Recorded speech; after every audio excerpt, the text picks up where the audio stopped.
Which is എന്താ, ഇതും നമുക്ക് ഏകദേശം ഇത്രയും കാര്യം അറിയുമെന്നുണ്ടെങ്കിൽ എഴുതാവുന്നതേ ഉള്ളൂ. ഡീപ്പ് അണ്ടർസ്റ്റാൻഡിങ് ആണ്, നല്ലപോലെ മനസ്സിലാക്കാൻ പറ്റും. എൻഹാൻസ്ഡ് റിട്ടൻഷൻ, അതായത് കാര്യം നമുക്ക് നല്ലപോലെ അറിയാം, അതിൽ നമ്മൾ ആക്റ്റീവ്ലി പാർട്ടിസിപ്പേറ്റഡ് ആണ്, അതെപ്പോൾ അപ്ലൈ ചെയ്യണം എന്നുള്ളതും അറിയാം. ഇതൊക്കെ അറിയാമെന്നുണ്ടെങ്കിൽ എന്താ, അത്രയും ഡീപ്പായിട്ട് നമ്മൾ ആ ഒരു സാധനം മനസ്സിലാക്കിയെന്നാണ് പറയേണ്ടത്. സോ കുറച്ചും കൂടി ഒരു ലോങ് ടേമിലേക്ക് നമ്മളത് റീറ്റെയിൻ ചെയ്യും നമ്മൾ പഠിച്ച കാര്യങ്ങൾ. ദെൻ ക്രിട്ടിക്കൽ തിങ്കിങ് സ്കിൽസ്, അതായത് ഇപ്പോൾ നമ്മൾ പുതിയൊരു പ്രോബ്ലം ഒക്കെ വന്നിട്ടുണ്ട് എന്നുണ്ടെങ്കിൽ, അല്ലെങ്കിൽ ഒരു ക്രിട്ടിക്കൽ തിങ്കിങ് ആവശ്യമായിട്ടുള്ള സിറ്റുവേഷൻസിലൊക്കെ നമുക്ക് കാര്യം അറിയുന്നത് കൊണ്ട് ഈ നമ്മൾ പഠിച്ച കാര്യങ്ങളെല്ലാം നീറ്റ് ആൻഡ് ക്ലീൻ ആയിട്ട് അപ്ലൈ ചെയ്യാൻ പറ്റും. നോക്കിക്കേ, fosters the development of analytical and evaluative skills, allowing learners to think critically about the information. എന്താ, നമ്മൾ ഈ പറഞ്ഞ കാര്യങ്ങളൊക്കെ തന്നെയാണ്. കറക്റ്റായിട്ട് എല്ലാം മനസ്സിലാവുന്നതുകൊണ്ട് ക്രിട്ടിക്കൽ തിങ്കിങ് നമ്മൾ എന്താ ഡെവലപ്പ് ചെയ്യാൻ വേണ്ടിയിട്ട് പറ്റും. Then motivation and engagement.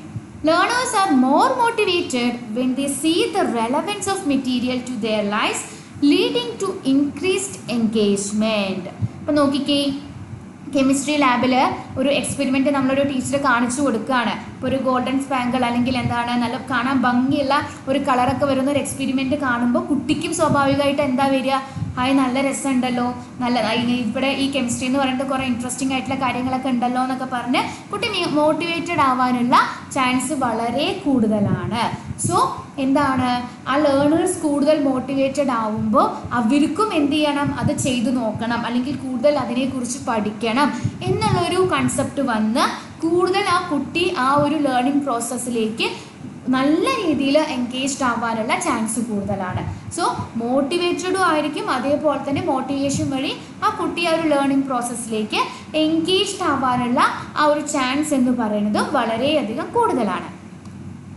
Then transfer of knowledge facilitates the application of learned concept in different contexts, promoting adaptability and problem solving skills. എന്താണ്, പഠിച്ച കാര്യങ്ങൾ ഡിഫറെൻറ്റ് ഏരിയാസിലേക്ക് അപ്ലൈ ചെയ്യാനും, അതേപോലെ തന്നെ നമുക്കൊരു പ്രോബ്ലം വരികയാണെങ്കിൽ ആ പ്രോബ്ലത്തിന് നമ്മൾ പഠിച്ച കാര്യങ്ങൾ വെച്ചിട്ട് എങ്ങനെ സോൾവ് ചെയ്യാം, ആ ഒരു പ്രോബ്ലം സോൾവിങ് സ്കിൽസൊക്കെ നമുക്ക് കൂടുതലായിരിക്കും. അതായത് നമ്മൾ പഠിച്ച കാര്യം നമ്മൾ വേറെ കണ്ടെക്സ്റ്റിലേക്ക്, വേറെ സിറ്റുവേഷൻസിലേക്ക് ട്രാൻസ്ഫർ ചെയ്യാണ് അവിടെ ചെയ്യുന്നത്.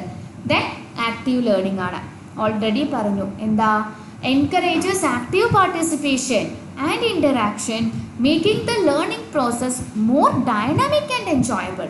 എന്താ പറയുന്നത്, നമ്മൾ ആക്റ്റീവായിരിക്കുന്നത് കൊണ്ട് തന്നെ എന്താ നമ്മൾ എന്താണ് നമ്മളിപ്പോൾ ഒരു കാര്യം പഠിക്കുകയാണെങ്കിൽ അതെന്താ എന്നുള്ളത് നമ്മൾ മനസ്സിലാക്കിയിട്ടാണ് പഠിക്കുന്നത്. ഒരു ആക്റ്റീവ് പാർട്ടിസിപ്പേഷനാണ് വരുന്നത്, നമ്മുടെ ആ ഒരു ലേണിംഗ് മെറ്റീരിയലായിട്ട് നല്ലൊരു ആക്റ്റീവ് ഇൻറ്ററാക്ഷനാണ് വരുന്നത്. അത് കുറച്ചുകൂടി ഇൻട്രസ്റ്റിംഗ് ആക്കും നമ്മുടെ ലേണിംഗ് പ്രോസസ്സിനെ. പിന്നെ ലോങ് ടേം ലേണിംഗ് ആണ്, അതും ഞാൻ പറഞ്ഞു. എന്താണ്, ഇത് ഇത്രയും കാര്യങ്ങൾ ഡീപ്പ് ആൻഡ് നല്ല ഡീപ്പായിട്ട് പഠിക്കുന്നത് കൊണ്ട് തന്നെ കൂടുതൽ ടൈമിലേക്ക് ഇത് നമുക്ക് നമ്മുടെ ബ്രെയിനിൽ എക്സിസ്റ്റ് ചെയ്യുന്നുണ്ടായിരിക്കും.